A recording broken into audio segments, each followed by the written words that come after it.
సామాజిక న్యాయం కోసం గళమెత్తిన సామాన్యుడి స్వరం Kapunadu. Please subscribe our channel. Kapunadu వీక్షకులకు స్వాగతం. నేను మీ ఆకుల తిరుమలరావు. సామాజిక న్యాయం కోసం సామాన్యుడి స్వరం మీ కాపునాడు. విశాఖ జిల్లా పాయకారావుపేటలో జరిగిన స్వర్గీయ వంగవీటి మోహనరంగా గారి విగ్రహావిష్కరణ కార్యక్రమం ప్రస్తుతం రాష్ట్రంలో ఒక సంచలనానికి వేదికగా నిలిచిందనే చెప్పొచ్చు. ఎందుకంటే ఆ వేదిక మీద కాపు సామాజిక వర్గం మాజీ నాయకులు కావచ్చు, ప్రస్తుత నాయకులు కావచ్చు, మాజీ మంత్రులు కావచ్చు, ప్రస్తుత ఎమ్మెల్యేలు కావచ్చు, అందరూ కూడా ఒక వేదిక మీదకి రావటం జరిగింది. అనేక ఇతర కులాల వారితో కలిపి జరిగిన ఈ సభలో సదరు నాయకులు చేసిన కొన్ని జనరల్గా నిజాలే చెప్పారని చెప్పొచ్చు. బట్ అటువంటి వ్యాఖ్యల మీద ప్రస్తుతం రాజకీయంగా చర్చ జరుగుతోంది మన ఆంధ్ర రాష్ట్రంలో. అందరికీ తెలిసిందే, స్వర్గీయ వంగవీటి మోహన్ రంగా గారు అనే పేరు ప్రతి ఒక్కరికి కూడా రోమాలు నిక్కబొడుచుకునేలాగా చేస్తాయి. అటువంటి చరిష్మా కలిగిన నాయకుడి గురించి ఈరోజు ఎన్నో కథలు, ఎన్నో వ్యాఖ్యానాలు, ఎన్నో సంఘటనలు, వీటన్నిటి గురించి తెలిసిన వ్యక్తులే ఎంతోమంది ఉన్నారు, ప్రజానీకం ఉన్నారు. ఆ నాయకుడి సామాజిక వర్గం ఇప్పటి వరకు ఎన్నో సంచలనాలకు కారణమైంది. ఇవేమీ తెలియని కొంతమంది ఇకపై ఏదో సంచలనం వస్తుంది అని చెప్పేసి ఏవో మాటలు మాట్లాడుతున్నారు. ఇవన్నిటికి కూడా ఎదురు వ్యాఖ్యలు కూడా వస్తున్నాయి, ఖండనలు వస్తున్నాయి. సరే, అవన్నీ పక్కన పెడితే ప్రస్తుతం సదరు మాజీ మంత్రులు కావచ్చు, ఎమ్మెల్యేలు కావచ్చు, కాపు సామాజిక వర్గ నేతలు కావచ్చు చేసిన వ్యాఖ్యలపై మనతో చర్చించడానికి, ఆ వ్యాఖ్యలపై తన అభిప్రాయాన్ని తెలియజేయడానికి మన స్టూడియోకి వచ్చున్నారు కాపునాడు జాతీయ అధ్యక్షులు గాళ్ళ సుబ్రహ్మణ్యం గారు. ఆయన గురించి అందరికీ తెలిసిందే, ఆయన స్వర్గీయ రంగా గారికి సన్నిహితులు, అతి ముఖ్య సన్నిహితుల్లో ఒకరైన వారు. స్వాగతం సుబ్రహ్మణ్యం గారు. చెప్పండి, సభలో ఒక ప్రకటన లాంటిది కావచ్చు, లేకపోతే వారి భావావేశం అంటారో తెలియదు, ఇంకేమంటారో తెలియదు, కాపులు రాజకీయాలను రాబోయే రోజుల్లో శాసిస్తున్నారు అనే వ్యాఖ్య వచ్చింది. దీని మీద కాపునాడు జాతీయ అధ్యక్షులుగా, ఒక కాపు నాయకులుగా, స్వర్గీయ రంగా గారి ముఖ్య అనుచరులో ఒకరైన వ్యక్తిగా మీరు ప్రజలకి తెలియజేసేది ఏంటి సార్? ముఖ్యంగా కాపు అనే పదానికి ఫస్ట్ నుంచి ఒక బ్రహ్మాండమైన అర్థం ఉంది. ఇవాళ కొత్తగా కాపులు రాజ్యాధికారం శాసిస్తారనే మాట కంటే కొన్ని శతాబ్దాలుగా ఈ కాపులకి చరిత్ర ఉంది.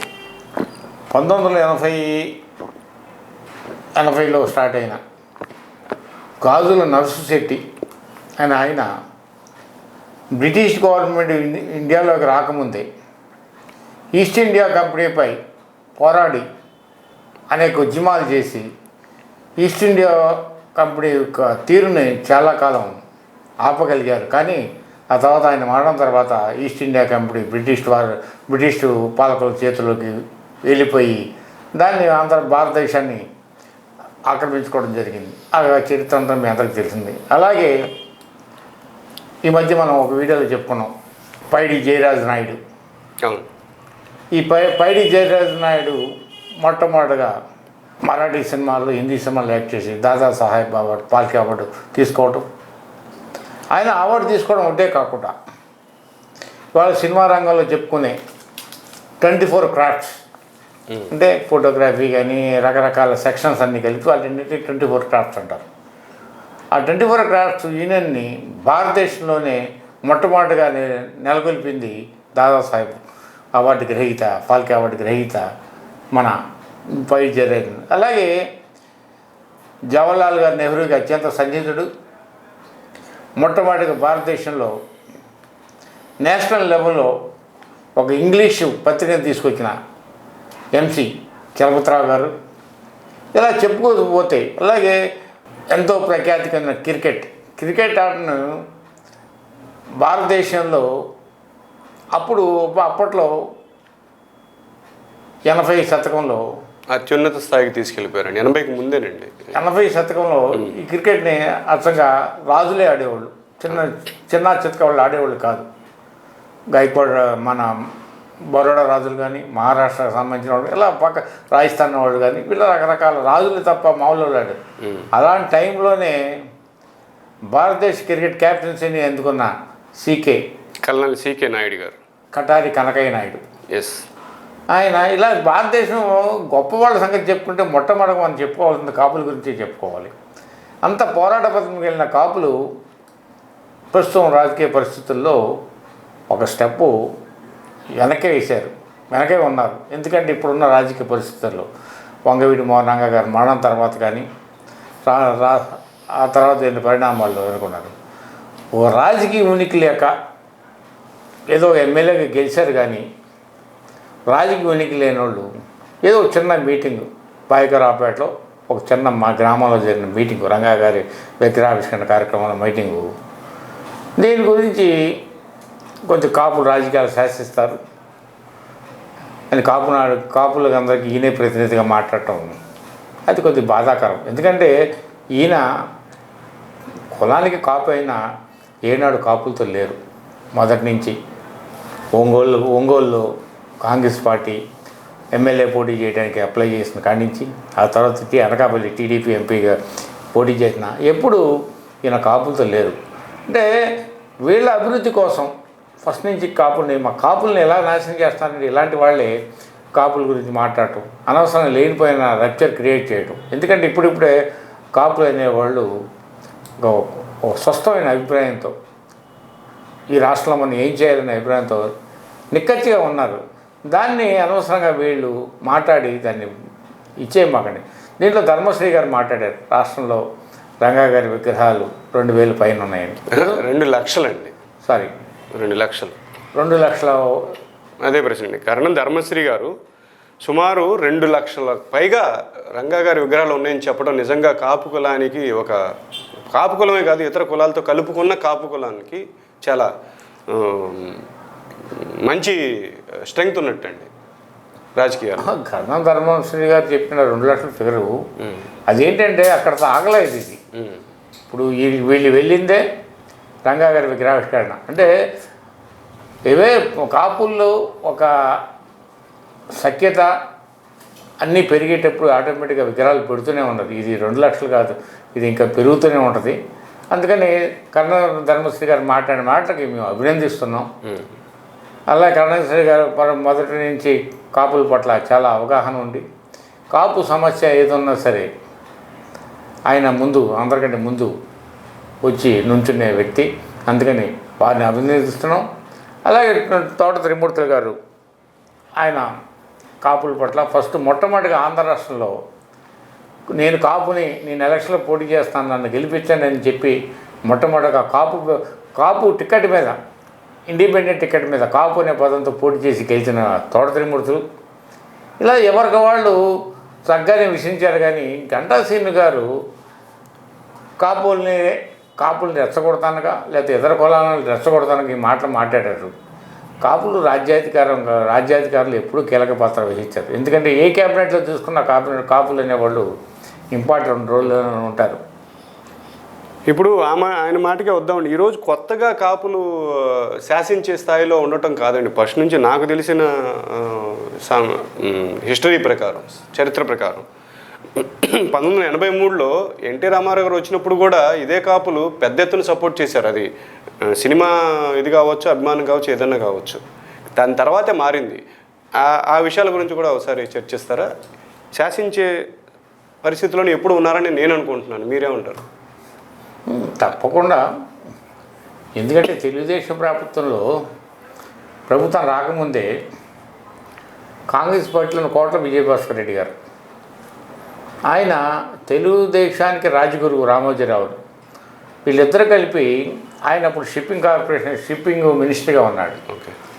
ఆయన ఈ షిప్పును పగలగొట్టే కాంట్రాక్ట్ ఉంటుంది, ₹1,00,00,000 కాంట్రాక్ట్.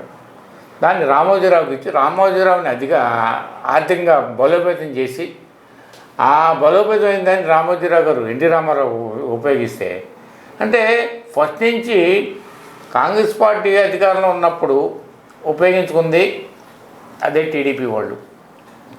అప్పుడు కూడా కాపులకు అన్యాయం చేయడానికి ప్రయత్నించారు. అలాగే 83లో టీడీపీ అధికారంలోకి రావటం, రామారావు పార్టీ పెట్టడంతో అప్పుడున్న రాజకీయ పరిస్థితుల్లో రంగా గారు అప్పుడప్పుడే రాజకీయంగా ఎదుగుతూ వస్తున్నారు. రంగా గారిని టచ్ చేయకముందే వీళ్ళు ఏం చేశారంటే గోదావరి జిల్లాలో కానీ మిగతా కొన్ని ఇంపార్టెంట్ ప్రదేశాల్లో కాపులకి ఇంపార్టెన్స్ ఇచ్చి వాళ్ళని అక్కడి చేసుకోవడంతో టీడీపీ ఆ రోజు 83లో అధికారంలో రావడానికి జరిగింది. మరి అదే 89లో అధికారం కోల్పోయింది. ఇది కాపులు శాసించడం కాదంటారా? తప్పకుండా. రంగా గారిని ఎప్పుడైతే టచ్ చేశారో, అంటే రంగా గారు అంటే కాపులకి ఒక ఐకాన్ అయినా. ఎందుకంటే రంగా అనే పేరు ఏ సమస్యకైనా పరిష్కారం. అందుకనే నేను అంతకుముందు గతంలో ఒక వీడియోలో చెప్పాను, మీకేదైనా బాధ కలిగితే జోహార్ రంగా అని అనుకుంటే ఆ బాధ ఇమ్మీడియట్గా రిలాక్స్ అయ్యిద్ది, రిలీఫ్ అయ్యిద్ది. అందుకని రంగా గారిని ఎప్పుడైతే ఈ టీడీపీ ప్రభుత్వం టచ్ చేసిందో దాంతో ఆ రోజు అధికారం కోల్పోవాల్సిన పరిస్థితి ఉంది. అందుకని దీన్ని బట్టి మనందరికీ అర్థం అవ్వాల్సింది ఏంటంటే కాపుల్ని రెచ్చగొడితే ఏదైనా జరిగింది. అంటే ఇప్పుడు గంటా శ్రీనివాసరావు గారికి ఈ విషయాలు మర్చిపోయారంటారా? 89లో ఇదే కాపులు ప్రభంజనంలాగా ఓటేసి తెలుగుదేశం పతనాన్ని శాసించారు. అది శాసించడం కాదా? గంటా శ్రీనివాసరావు గారు అనే వ్యక్తి ఫస్ట్ నుంచి అవకాశవాది.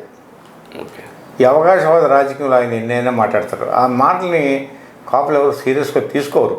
అందుకనే ఆయన మాట ఎక్కడ సీరియస్గా తీసుకోవట్లేదు. కాబట్టి కాపుల పక్షాన్ని నేను ఉన్నాననే ఒక ఉద్దేశాన్ని క్రియేట్ చేయడానికి తప్ప ఆయనకి ఇప్పుడు త్రిశంక స్వర్గంలో ఉన్నారు. అటు టీడీపీయా, ఇటు వైసీపీలో రానియట్లేదు, టీడీపీలో వాళ్ళు పిలవట్లేదు. ఈ త్రిశంక స్వర్గంలో ఉన్న ఆయన పిచ్చిగా ఏదేదో మాట్లాడుతున్నారు తప్ప ఇది కరెక్ట్ అయిన ఆలోచన కాదు.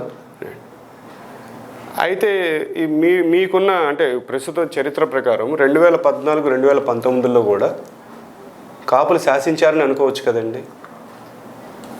డెఫినెట్గా కాపులు రాజకీయంగా ఫస్ట్ నుంచి చాలా స్థిరమైన నిర్ణయంతో ఉన్నారు. ఎందుకంటే ఆనాడు ప్రజారాజ్యం పార్టీ రానియండి, ప్రజారాజ్యం పార్టీలో ఏంటంటే మాకు చిన్న మైనస్ ఏంటంటే ఉమ్మడి ఆంధ్రప్రదేశ్లో చిరంజీవి పార్టీకి 18% వస్తే, అదే ఆంధ్ర జిల్లాలో ఇప్పుడు ఏర్పడిన 13 జిల్లాలో చూస్తే దాదాపు 25% ఓట్లు వచ్చేసింది. అవును, 20%కి ఇంకో 1-2% కానీ ఓట్లు కలిసి ఉంటే అప్పుడైనా రాజ్యాధికారాన్ని చిరంజీవి గారు చేజిక్కించుకునేవాడు.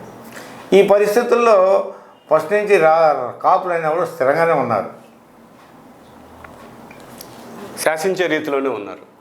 స్థిరంగా అంటే మీరు చెప్పిన దాని ప్రకారం అర్థమైంది ఏంటంటే 2000 కాపులు స్థిరంగా నిర్ణయం ఏంటంటే ఈసారి ఈ అధికారంలోకి ఈ పార్టీ రావాలి, ఈ పార్టీ వద్దని అనుకుంటే ఆ పార్టీ అదే శాసించడం, రాజకీయాలను శాసించేవాడు. ఎందుకంటే మొన్న గతంలో కూడా 2019 ఎలక్షన్లో కూడా చంద్రబాబు నాయుడు దెయ్యం అనేది మాకు పోవాలనే ఉద్దేశంతో అటుపక్క జనసేన పార్టీ ఉన్నా సరే ఎక్కువ శాతం మంది స్థానిక రాజకీయాలను బట్టి జగన్కి మద్దతుగానే కాపులు చాలామంది పనిచేశారు. కాదు ప్రస్తుతం అంటే చంద్రబాబు గారి మీద వ్యతిరేకత జగన్ గారికి మద్దతుగా వచ్చిందంటారు. అంతే, డెఫినెట్గా వచ్చింది.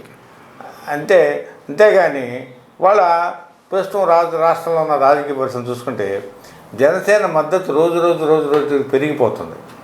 దాన్ని అర్థం చేసుకొని సరైన పందా తీసుకోకపోతే ఎవరికి ఇష్టం వచ్చినట్టు మాట్లాడితే మన అభివృద్ధిని ఆటంకపరిచే రీతిలో మాట్లాడకూడదని నా మనవి. ఇప్పుడు 2014లో కూడా కేవలం జనసేన అధినేత పవన్ కళ్యాణ్ గారు పిలుపు మేరకే కాపులు ఆ ఉమ్మడి కూటమికి ఓటేశారనేసి అనుకోవచ్చా? మరోసారి మనం గుర్తు చేసుకుందాం. డెఫినెట్గా. ఎందుకంటే ఆనాడు ప్రజానాయకుడిగా వెలిగి చనిపోయిన రాజశేఖర రెడ్డి వేవు సింపతి బ్రహ్మాండంగా పనిచేస్తున్న టైంలో పవన్ కళ్యాణ్ నేనున్నానని చెప్పి వచ్చి కూటమికి ఎప్పుడైతే సపోర్ట్ చేశాడో రాజశేఖర రెడ్డి సెంటిమెంట్ని కూడా పక్కకి వెళ్ళిపోయి చంద్రబాబు నాయుడు అధికారంలో అవడానికి ప్రధానమైన కారణమైంది. అంతేగాని పవన్ కళ్యాణ్ లేని చంద్రబాబు నాయుడు మనం ఆనాడు 2014 ఊహించలేము. అయినప్పటికీ పవన్ కళ్యాణ్ గారికి సముచిత స్థానం లేకపోతే సరైన గౌరవం ఆ 5 ఏళ్లలో దొరకలేదని అనుకుంటున్నామండి. దీనికి మీరేమంటారు? అది నిజంగా అది ఆహ్వానితగా మాట ఇది. ఎందుకంటే పవన్ కళ్యాణ్ గారి వ్యక్తిత్వం ప్రకారం ఫస్ట్ నుంచి ఆయన ఒకటే మాట చెప్తాడు, నేను ప్రశ్నించేవాడిని తప్ప ఏది ఆశించేవాడిని కాదన్నాడు. అలాగని రాజకీయాల్లో ఆశించలేదని పక్కన పెడితే అదేమైంది, 2019లో చంద్రబాబు నాయుడు అధికారానికి దూరం అయిపోయాడు. అదే 2014లో అందరిని ఒప్పించి పవన్ కళ్యాణ్ గారిని సముచిత స్థానం ఇచ్చి ఉంటే ఇవాళ రాష్ట్రంలో చంద్రబాబు నాయుడు అధిక ప్రభుత్వం మళ్ళీ ఉండేదేమో. లేదు, పవన్ కళ్యాణ్ గారికి కూడా ఒక ఏ మంత్రివర్గంలోనూ లేకపోతే ఇంకో 4-5 జనసేనకి కూటమికి కూడా 4-5 మంత్రి శాఖలు వచ్చేవేమో బహుశా. అంటే అప్పుడు అలా చేసుంటే ఏమైందంటే, సో మరి ఈరోజు ప్రత్యేకించి కాపుల్ని భవిష్యత్తులో రాజకీయాలను శాసిస్తున్నారని చెప్పడంలో చాలా హాస్యాస్పదంగా ఉంది. ఇన్ని సందర్భాలని దగ్గర పెట్టుకుని ఒక సీనియర్ రాజకీయ నాయకుడు కొన్నేళ్లుగా కొన్ని మంత్రి పదవులు నిర్వహించాడు. అటువంటి ఆయన ఈ పూర్వ చరిత్రని మరిచిపోయి ఇప్పుడేదో కొత్తగా కాపులు శాసిస్తున్నారని చెప్పడం చాలా హాస్యాస్పదంగా ఉంది. దీని మీద మీరే ఉంటారు? అంటే దీని మీద మనం లోతుగా చర్చ నడవాలి. ఎందుకంటే గంటా శ్రీనివాసరావు మా కాపు సామాజిక వర్గానికి చెందిన వ్యక్తే, అలాగే పార్ట్నర్స్ అంతా కమ్మ సామాజిక వర్గం చెందిన వాళ్ళు. వాళ్ళ అందరి ఆలోచన ప్రకారమే ఈయన పనిచేస్తాడని చెప్పి ఒక నానుడు కూడా ఉంది. ఇవాళ రాష్ట్రంలో కాపులు అంత సంఘటన అవుతున్నారు. ఆ సంఘటిత అవటాన్ని జాగ్రత్త పడమని మిగతా కులాల మీద కాపులంతా దగ్గర అవుతున్నారు వ్యతిరేకించని నేను ఇండైరెక్ట్గా చెప్పి ఆయన మాట్లాడిన మాటలు మాకు అలాగే అనిపిస్తున్నాయి. ఓకే, అంటే ఇప్పుడు ఒక వ్యక్తిని చంపుతానంటే అవతల వ్యక్తి ఏం చేస్తాడు? అలాగే విజయవాడ అలాంటి సంఘటన కూడా చాలా జరిగింది. అలా మా కంచెల రామారావు నెహ్రూని చంపుతాను అన్నాడు. ఆయన ఏమైపోయాడు? ఆయనే చంపబడ్డాడు. దానికి కారణాలు ఎక్సెస్ బోల్డ్ చాలా ఉంటాయి.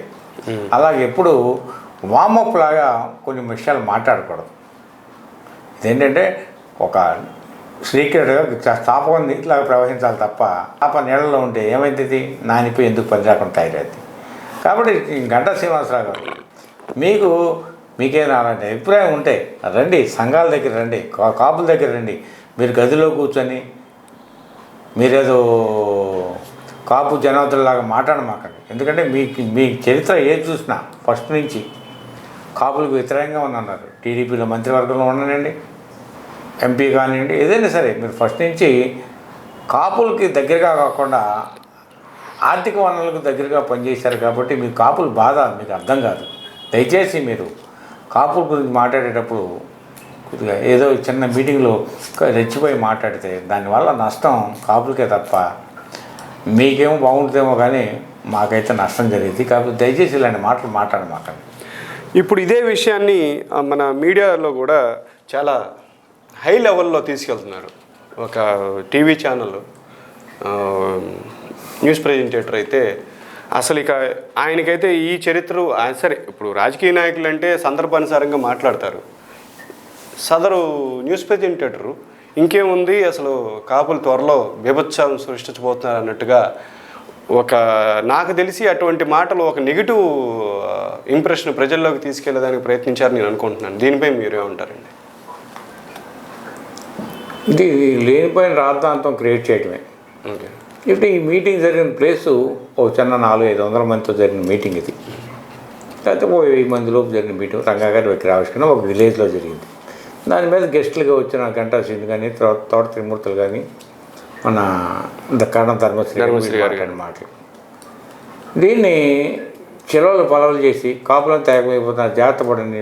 మిగతా వాళ్ళకి ఒక హెచ్చరికలాగా ఈ ఆయన ప్రజెంటేషన్ ఉంది. కానీ నిజంగా కాపులంతా ఏకమైపోయారు, అందరూ కూర్చున్నారు. ఆయన చెప్పిన మాటలు ఏంటి? కాపులంతా ఏకమైపోయి ఒక చోట కూర్చున్నారు, మాట్లాడేసుకున్నారని ఏదో పెద్ద భయంకరమైన ప్రమాదం జరిగిపోతుందన్నట్టు వచ్చాడు.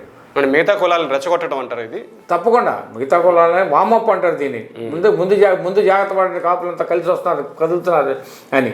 ఎందుకంటే ఈయన ఎలాంటి వాడంటే ఈ మధ్య అంబటి రాంబాబు మీద కానీ వీళ్ళ మీద మల్లాది వాసు అనేవాడు మధురలో కార్తీక వనసాబరావు తలకాయ తీస్తే 50 లక్షలు ఇస్తానని చెప్పి ప్రకటించిన మల్లాది వాసుని ఒక చిన్న ప్రెజెంటేషన్లో, మీడియా ప్రెజెంటేషన్లో ఆడితో సారీ చేపించేసి క్లోజ్ చేసిన వ్యక్తి. రక్షించాడంటారా? తప్పకుండా మల్లాది వాసుని రక్షించాడు ఈయన. అంటే ఆ సామాజిక వర్గం మీద దాడిని ఆపించేశాడు ఒక చిన్న సలహాతో. కాబట్టి ఇలాంటి వ్యక్తుల మాటలు నమ్మద్దు దయచేసి. కాపులు స్థిర నిర్ణయంతో ఉన్నారు. ఈ వచ్చే 2024లో చాలా చక్కటి వ్యూహంతో ఉన్నారు. రేపు 2024 రాజకీయంగా చాలా పెను మార్పులు జరుగుతాయి. ఆ మార్పులకి అనుకూలంగానే మనం ఉండాలి తప్ప గడ్డా సీను గారు ఏదో మాట్లాడారు, ఇంకోళ్ళు ఏదో మాట్లాడారని ఆ మాటలు పట్టించుకొని అనవసరంగా మనం లేనిపోయిన టెన్షన్స్కు గురి కావద్దు. ఎందుకంటే 2024 కమ్మారెడ్డి వర్గం కాకుండా వేరే వర్గం అధికారంలో రావడానికి చాలా అవకాశాలు ఉన్నాయి. దానికి ఏంటంటే అందరూ సంఘటితంగా ఉందాం, ఆ అధికారాన్ని సాధించుకుందాం. ఇప్పుడు వేరే వర్గం అనే మాట దేనికిలే కానివ్వండి, డైరెక్ట్గా ఎప్పుడైతే ఇప్పుడు కాంగ్రెస్ కావచ్చు, ఒక మాజీ ఎంపీ గారు ఒక వ్యాఖ్య చేశారు, ఈసారి కాపుల్ని మేము సపోర్ట్ చేస్తున్నాం ముఖ్యమంత్రిగా అని చెప్పేసి, ముఖ్యమంత్రి పీఠానికని. ఇంకొకళ్ళు కూడా కాపులు ముఖ్యమంత్రి పీఠానికి మేము తీసుకెళ్ళడానికి మేము మద్దతు ఇస్తూ ఉన్నారు. ఇదే విషయంలో ఎదుటి వాళ్ళు మాటలకు రెచ్చిపోకుండా ఒక పద్ధతి ప్రకారం వెళ్తున్న ఒక పరిస్థితిని మీ కాపునాడు తరపున కాపుల్లో కల్పించగలరా? అంటే ఇతర నిమ్న వర్గాలన్నింటినీ కూడా మద్దతు తీసుకుని మీరు నడవాలని ఎప్పుడు అంటున్నారు. ఇదే పరిస్థితికి మీ కాపునాడు తరపున మీరు ప్రజలకి సమాచారం ఇవ్వగలరా? మన వాస్తవాలకు దగ్గరగా మనం మాట్లాడుకోవాలి. తిరుమలరావు గారు చెప్పండి. ఇప్పుడు కాంగ్రెస్ పార్టీ ఆంధ్ర రాష్ట్రంలో దాని పొజిషను, చింతామోహన్ గారు మాజీ ఎంపీ, ఆయన కాపులుగా వచ్చే కాంగ్రెస్ పార్టీ తరఫున వచ్చే ఎలక్షన్స్లో సీఎం పదవికి ఇవ్వాలని చెప్పి ఆయన ఒక డిమాండ్ పెట్టాడు. ఆయన ఎందుకు పెట్టాడు డిమాండు? కాంగ్రెస్ పార్టీలో పీసీసీ పదవిని మారుస్తున్నారు, ఆ పీసీసీ పదవి నాకు కావాలనే ఉద్దేశంతో ఆయన ఒక కుట్ర ఆలోచనతో కాపులకి సీఎం చేస్తాం, నన్ను మీరు సపోర్ట్ చేయండి అన్న ఉద్దేశంతో చెప్పాడు. నిజంగా ఆంధ్ర రాష్ట్రంలో కాంగ్రెస్ పార్టీ సీఎం పదవి పొందే పరిస్థితి ఉందా? అందుకని ఇలాంటి చిల్లర మాటలు మాట్లాడే వాళ్ళ మాటలని మనం ఈ వీడియోలో మాట్లాడడం కూడా కొద్దిగా అది ఇబ్బందికరమైన పరిస్థితి. అలాగే కాపులకి బోల్డ్ సమీకరణలు మారుతాయి రేపు 2024లో. ఆ సమీకరణను బట్టి మళ్ళీ జగన్ గారే ముఖ్యమంత్రి అవుతాడా, లేదా చంద్రబాబు నాయుడు ముఖ్యమంత్రి అవుతాడా, లేకపోతే మూడో ఫోర్సు అధికారంలోకి వస్తుందా అనేది వేచి చూడాలి. ప్రస్తుతం ఏంటంటే ఇంకా 2.5 సంవత్సరాలు టైం ఉంది కాబట్టి ఈ 2.5 సంవత్సరాలు చాలా మార్పులకి నాంది పలికింది. ఈలోపు నాయకత్వం కూడా కొన్ని ఆలోచనలు మార్చుకొని ఈ మధ్య కాలంలో మాకు తెలిసిన విషయాలు అంటే నాయకుడి ఆలోచనలు కూడా, థర్డ్ ఫోర్స్ నాయకుడి ఆలోచన కూడా కొంత మారి ప్రజలకి జనాలకి దగ్గరగా రావాలనే ప్రయత్నాలు జరుగుతున్నాయి. కాబట్టి రాబోయే రోజులు చాలా మంచిగా ఉంటాయని చెప్పి మేము ఆశిస్తున్నాం. ఇప్పుడు ఇటువంటి రాజకీయ నాయకుల మద్దతుగా అంటే వారు చేసిన ప్రకటనలకు మద్దతుగా కావచ్చు, లేకపోతే వారు చేసిన ప్రకటనల్ని వేరే రీతిలో పబ్లిక్లో ప్రచారం చేయటం ద్వారా ఆ సదరు మీడియా సాధించేది ఏంటండి? అంటే ఇవాళ ముసుగులో గుద్దులాడేందుకు మీకు మాట్లాడే టీవీ9కి తెలంగాణలో స్పష్టమైన అభిప్రాయం ఉంది, టీఆర్ఎస్ పార్టీకి సపోర్ట్ చేయాలని. ఆంధ్ర రాష్ట్రం టీవీ9కి ఒక సరైన అవగాహన లేదు, ఒక అభిప్రాయం లేదు. జగన్మోహన్ రెడ్డిని సమర్థిద్దామా, పచ్చ మీడియాతో పాటు కలిసిపోదామా, లేకపోతే థర్డ్ ఫోర్స్ కింద వెళ్దామా అనే దానికి ఒక స్పష్టమైన అభిప్రాయం లేక అది ఏదేదో పిచ్చి మాటలని మాట్లాడుతుంది తప్ప సరైన విధానం అనేది తీసుకోవాలా. అందు గురించి ఇటువంటి ప్రకటనలు కూడా ప్రజల్ని తప్పుదోవ పట్టించే రీతిలో టీవీ9కు బ్రహ్మాండమైన మీడియా రంగంలో బ్రహ్మాండమైన పేరుంది. ఆనాటి రవిప్రకాష్ గారు కానివ్వండి, దాని తర్వాత వచ్చినప్పుడు కానీ. కాకపోతే ఏంటంటే సరైన నిర్ణయం లేక పిచ్చి మాటలని మల్లాది వాసు స్థాయి చిన్న చిన్న స్థాయి చిన్న దిగజార్చుకుందంటారా టీవీ9 స్థాయి దిగదాచిపోతుంది రాను ఎందుకంటే మల్లాది వాసు గురించి మాట్లాడటం తప్పు క్షమించమని వీళ్ళు కోరటం ఏంటి. అలాగే నిన్న గంటా శ్రీను గారు జగన్ గారి పార్టీలో రావడానికి ట్రై చేస్తున్నారని చెప్పి మాకు కొంత ఇన్ఫర్మేషన్ ఉంది. ఆయన రానిపోతే టీడీపీలో ఉంటారు. రేపు టీడీపీలో ఈయన టీడీపీలో కంటిన్యూ అయితే కాపులంతా వెళ్ళి టీడీపీకి పనిచేయాలా అంటే ఒక్క విషయం అయితే చెప్తున్నా. కుల సంఘాల్లో రాజకీయ నాయకుల పాత్ర అనేది మేము తీవ్రంగా ఖండిస్తున్నాం. రాజకీయ నాయకులకి కుల సంఘం ఒక అండగా ఉండాలి తప్ప కుల సంఘానికి రాజకీయ నాయకులు అండగా ఉండకూడదు. దానివల్ల ఇవాళ వరకు కాపులు అనేవాళ్ళు కాపునాడు కానీ చాలా నష్టపోవడం కారణం అంటే ఈ రాజకీయ నాయకులే. కాబట్టి రాజకీయ నాయకులు మీరు కులానికి అండగా అవసరం, మీకు మేము అండగా ఉంటాం, కులం పట్ల గౌరవంగా ఉండండి అని మేము ఒక్కసారి కాపునాడు టీవీ తరఫున మీ అందరికీ విజ్ఞప్తి చేస్తున్నాం. ఇదండి ఈ ఒకే ఒక చిన్న మాట పలు రకాలుగా పరివర్తన చెంది ఒక ఇతర కులాలని రెచ్చగొట్టే రీతిలో వారు చెప్పినట్టుగా మీడియా కూడా ప్రవర్తించడం తప్పంటున్నారు. ఎస్ మార్చుకోవాలంటున్నారు. తన స్థాయిని తగ్గించుకోవద్దని టీవీ9 వారికి చెప్పడం జరుగుతుంది. అలాగే నాయకులు కూడా మాట్లాడేటప్పుడు కులాన్ని తక్కువ చేసి మాట్లాడొద్దనే విషయాన్ని సుబ్రహ్మణ్యం, ఎందుకంటే కాపులు ఎప్పుడూ శాసించే స్థాయిలోనే ఉన్నారు. శాసించారు కాబట్టే 89లో అధికారం చేపట్టుకోగలిగారు కాంగ్రెస్ పార్టీ తరఫున. తర్వాత 2014లో కావచ్చు, లేకపోతే 2009లో అంత పర్సంటేజ్ ఓటింగ్ నడిచింది ప్రజారాజ్యం పార్టీ తరఫున. 2014లో అధికారపీఠం దక్కించుకోవడానికి టీడీపీ అధికారం దక్కించుకోవడానికి కారణమయ్యారు. అలాగే 2019లో ఏ టీడీపీకి అయితే అధికారం ఇచ్చారో అదే టీడీపీ అధికారం కోల్పోవటం కోసం మాత్రమే పనిచేశారు, కానీ మిగతా ఏ విషయాల్లో తక్కువ కాదని ఈ సందర్భంగా కాపునాడు జాతీయ అధ్యక్షులు సుబ్రహ్మణ్యం గారు తెలియజేస్తూ, రాబోయే ఎన్నికల్లో తప్పనిసరిగా కాపులు అధికారం చేపట్టడం ఖాయం అనే విషయాన్ని కరాఖండిగా చెప్తున్నారు. దయచేసి కాపులు ఎవరు కూడా ఏ విషయాలపై కూడా స్పందించొద్దు, అతిగా స్పందించొద్దు. కేవలం అధికారమే లక్ష్యంగా ఎట్టి పరిస్థితుల్లోనూ పనిచేయాలని, సత్తా చూపించాలనేసి ఈ సందర్భంగా పిలుపునిచ్చారు. నేను మీ Akula Tirumalarao, signing off. Please subscribe our channel.